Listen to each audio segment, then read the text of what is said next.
Дорогие друзья, снова мы с нашей программой интересной про огород и про все вот эти вот дела домашние.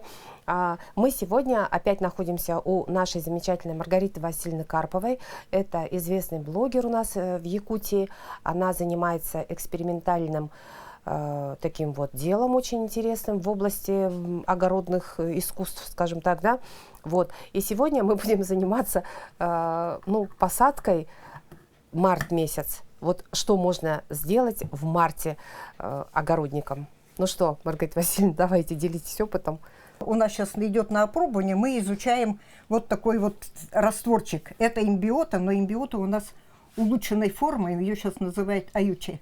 Вот она идет. Аютче — это именно вот наши якутские разработчики, да? Да, якутская разработка. О, до чего дошел прогресс? Ну классно, здорово. И что мне в ней понравилось, я такого эффекта не видела даже от тех, которые нам в магазине предлагают замочить семена для ускорения прорастания, что вот и энергия роста будет усиливаться и все. Я вот этот раствор, там его всего на литр надо, вот буквально с гулькин нос. Вот на 1 литр. Такого количества. Это получается сколько там? Ну, в общем... полкубика. Полкубика его на литровую емкость.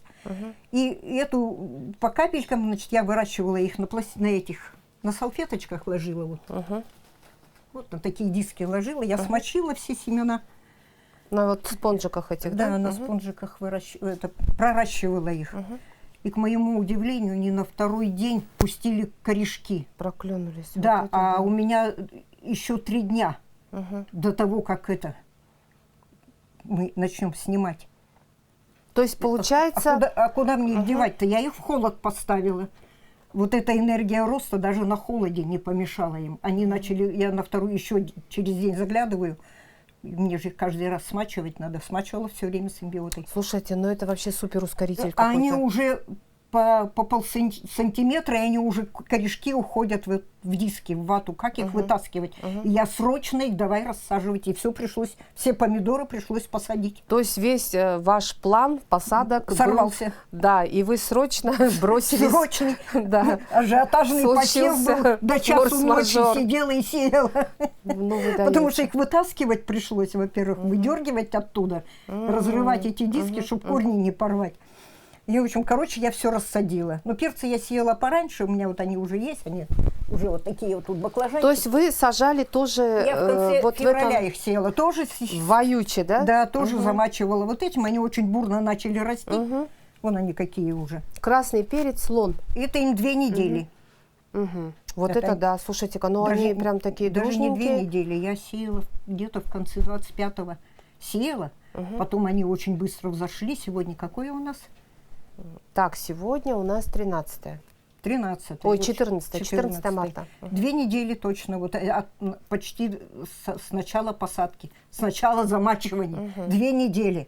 Вы посмотрите, какие они уже большие. Здорово. И теперь я их поливаю только с этим раствором. На ведро сразу капает, там у меня получается 5 литров. Вот я делаю расчет, на 5 литров умножает, получается 2,5 кубика. Туды.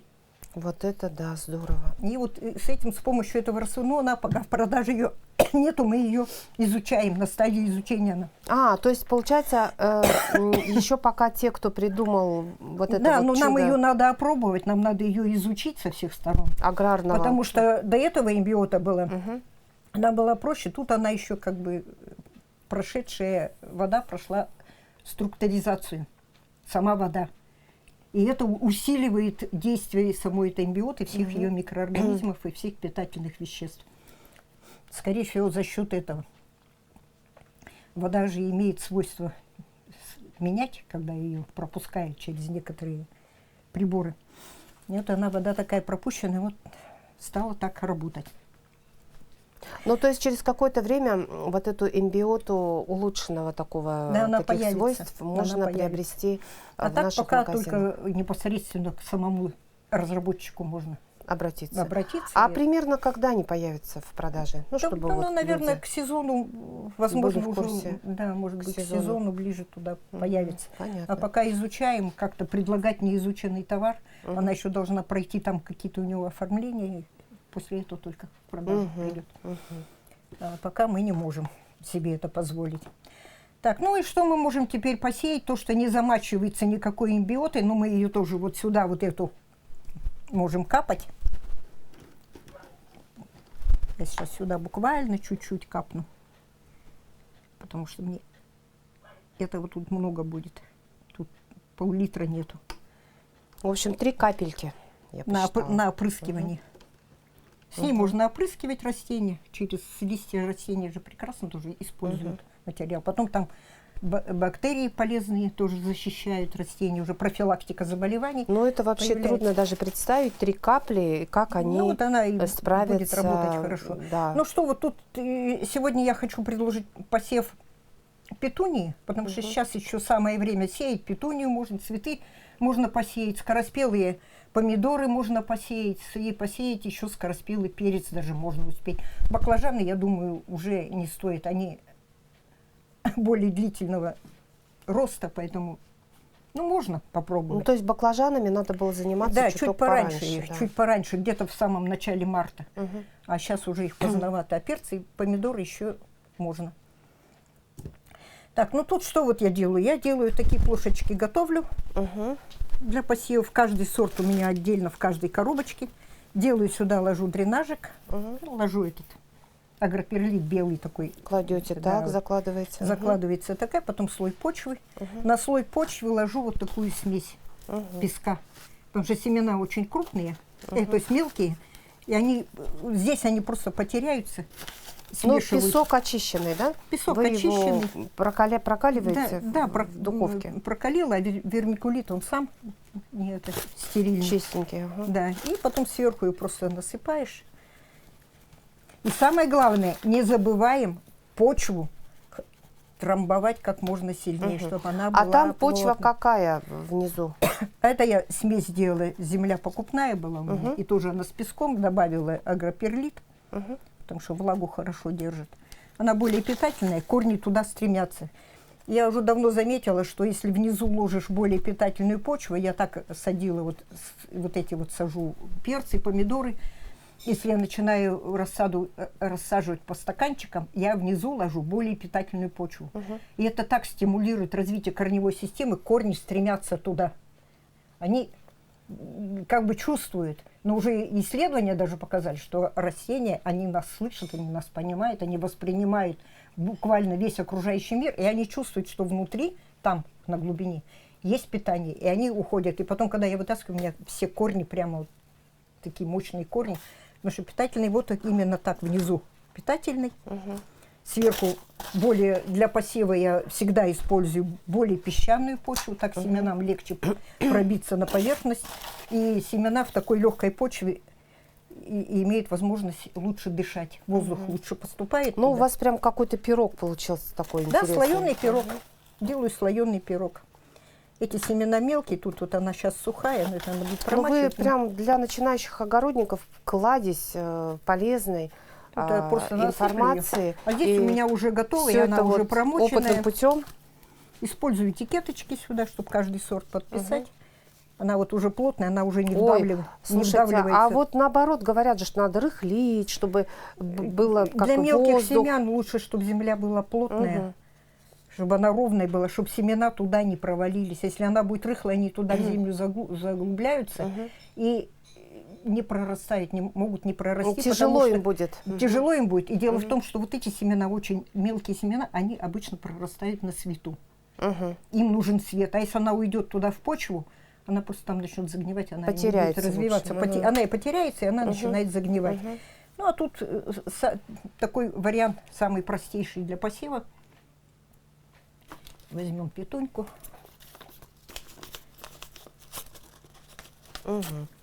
Так, петуния. Как вы будете сеять? Вот мне интересно. На пинцетиком просто такой раскладываем. вот. Пинцетиком разложим. То есть вы в каждую вот эту чеплашку поскольку будете класть? А вот все, что тут есть, я туда разложу. На один. Они же в гранулах, они беленькие, их хорошо видно.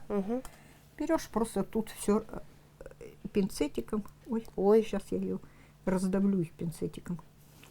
Лучше, наверное, было этой зубочисткой. Ну, иногда вот так делаешь пальцем. Думала, пинцетиком, и они крошливые очень, так где-то семечко. Да, можно же Вот. вообще повредить там все. Да? Ну, так по-простому. Угу. Совсем по-простому. Угу. Она не отлипает, и где-то раскрошилась уже. На глазок везде, где можно положить их, ложим, чтобы они на расстоянии друг от дружки были. Угу. А тут сколько всего? 10 семечек. 10 семечек, да? Если все взойдут 10, то очень даже хорошо. Угу. Ну, здорово, Обычно конечно. бывает, что, видимо, иногда бывает или пустые, там они. Тут что-то крошилось, мы ее тоже туда высыпем. Потому что семена настолько мелкие, что как пыль. Угу. И потом хорошенько, обильно смачиваем. Угу. То есть, смотрите, заглублять их не нужно туда. Они вот. не заглубляются. Угу.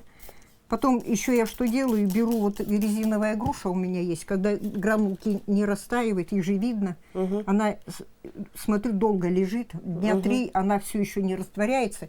Я беру очень-очень теплой воды, прямо такая горячеватая, беру грушу и просто вот так капельками на них. И размывается вот эта гранулка. То есть Самое вот эта главное, оболочка, что, да, вот эта оболочка растворяется, и они уже как бы на свет выходят. Самое главное, вот когда вот так вот посеяли, теперь не позволить себе их засушить. Если мы их подсушим, вот эта самая капсула, гранула, она становится как цемент. И из-за этого может эту гранулу мы можем ее не растопить. То есть нужно поливать каждый день? Каждый день, а то если сухо дома, то и даже 2 раза утром проверяешь. Я всегда встаю утром, быстренько всех проверила, где-то прошлась, побрызгала. Ну, вот таким путем. Теперь берем ручку, ручкой или этим. Главное не забыть подписать, что мы посеяли черный триумф.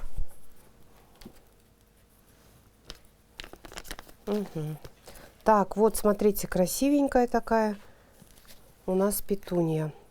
Она у нас должна... И таким образом все плошечки заполняем, сеем. Всходы появляются на 10-15 день. Да, вот так говорит да. у нас производитель семян. Сейчас вот с эмбиотой мы ее нас? попробуем. Тут эмбиота, вот это самое, мы проверим. То есть, если помидоры вылезли на 2-й день буквально, тут да? Главное, гранула, чтобы растаяла. Вот.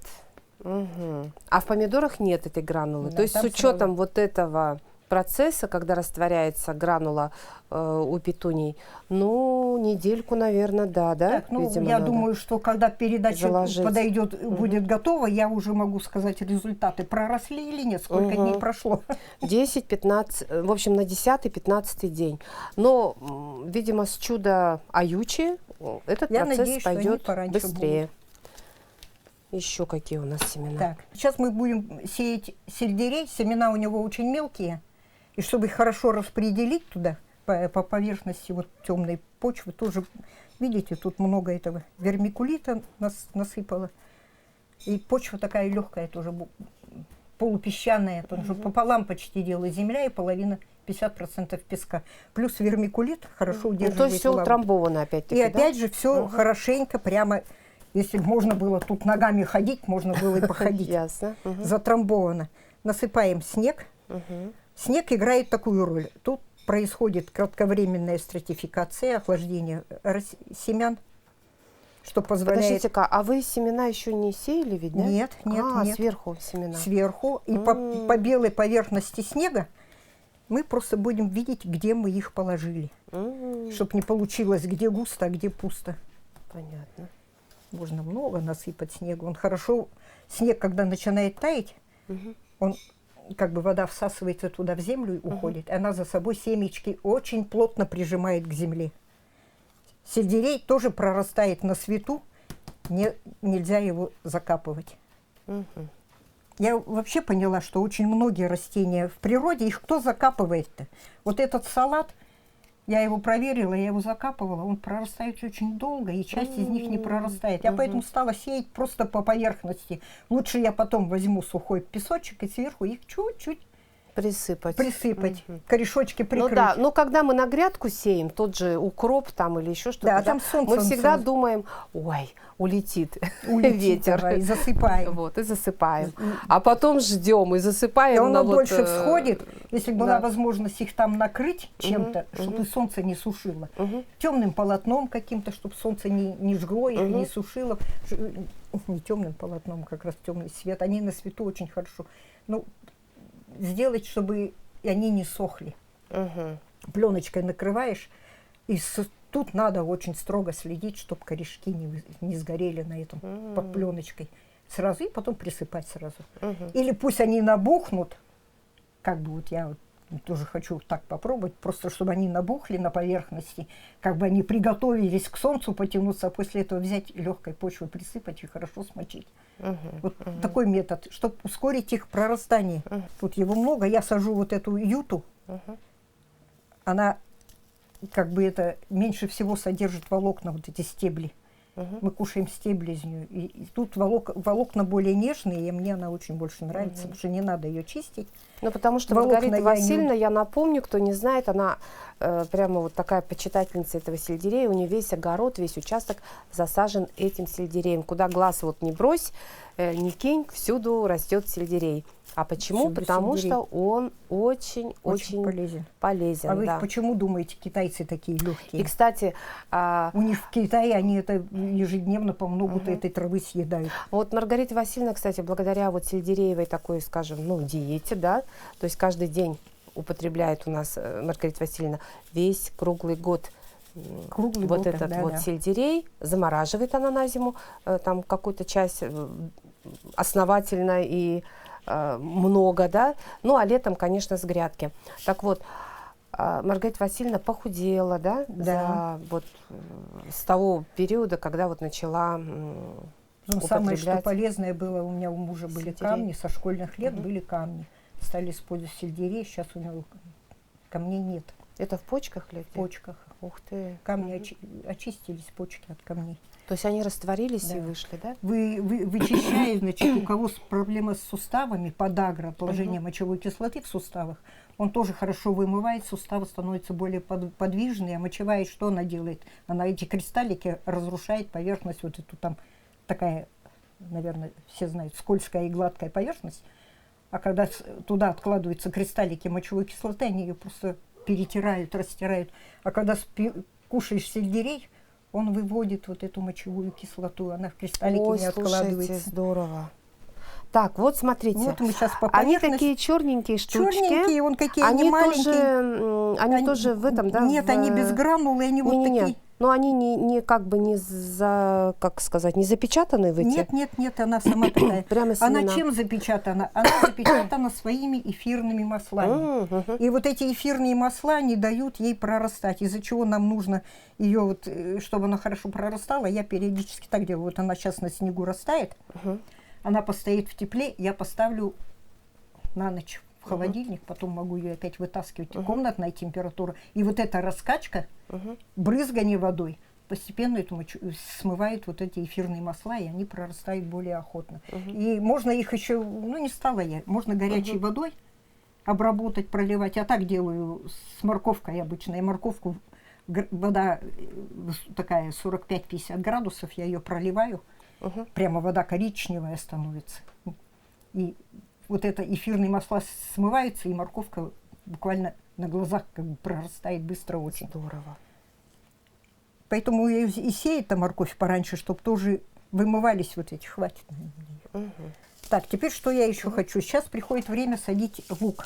Лук. Я сажу лук, мне очень понравился вот такой вот лук, Exhibition. Слушайте, прям вот это вот луковица, что ли, вырастает? Да, вырастает луковица, Ух и у меня ты. вырастали они до 300 грамм. Вот И это тут пишут, да. что он не лёжкий. Ничего Казахстан подобного. будет рыдать. Маргарита Васильевна. Будет рыдать. Дело в том, что нам привозят лук, мы не знаем, чем его там Ну, обрабатывают. нам говорят казахстанский. Казахстанский, Да? пусть Ну, рыдает.